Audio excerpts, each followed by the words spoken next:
Nguva ino UK yazvipira yobuda mashoko achiti even nema-CIO havakwanisi kutimisa zvatinoda kuita.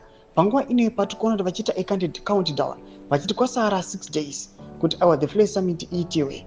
Panguva ino vachiva neabid vachiti toda kubloka the First Lady Auxiliary Mnangagwa kuti vasauya vachipresenta over this Flay Summit. Vanouya panguva ino vachiti the First Lady Auxiliary Mnangagwa havakwanisi kunopresenta kuchionekwa kunzi nyika yeZimbabwe vari kuuya panguva ino vasingaoni welfare ingava yemadzimai kana yevana kukava mahospitals. Panguva ino vachiti hamuna capacity yekuyambidzidzisa vamwe mafirst ladies zvokunoita kunyika dzavo.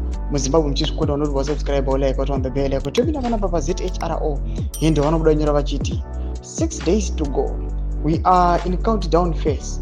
Today liaising with City of London Police as we did in November 2021 when E.D. Mnangagwa arrived for his pathetic showing at the climate conference COP26.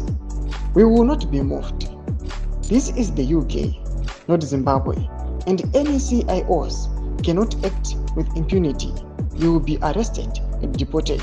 You are on notice. Ndomashikwaruka panapa arunyorwa panapa neZHRO tona ichitaura ichithreatena ichipa warnings kune the regime ne the ruling party ZANU-PF ichiti panguva ino toda kubloka Auxiliary Mnangagwa kuti vauya kumeeting avanofanira kuatenda at the Flay Summit. Vatakaona kuti kubvira mwedzi yapfuura ingava 2-3 taiona United Kingdom yavaitaura mashoko achiti Auxiliary ngavasauya nokuda kwema-human rights violations ari kuitika munyika yeZimbabwe vachinzi they must first address those issues. Noda kuti kune vamwe vanhu vari kuonekwa kunzi varimo muthe regime vari kuregerwa vachiviolata marights evanhu, vachionekwa kunzi vanhu ivavo vari kusvibisa zita renyika pamwechete nemutungamiri wenyika vachiva panguva ino vachiti they must go and fix Zimbabwe first. Vachiti munomu muUnited Kingdom tichafamba nethe UK police ichiti protector vachiprotesta and their CIOs they do not have power over them. Tunze mafunguro enyu motikudiva pamusoro pechitiko ichi obvina comment section medu nze mafunguro enyu.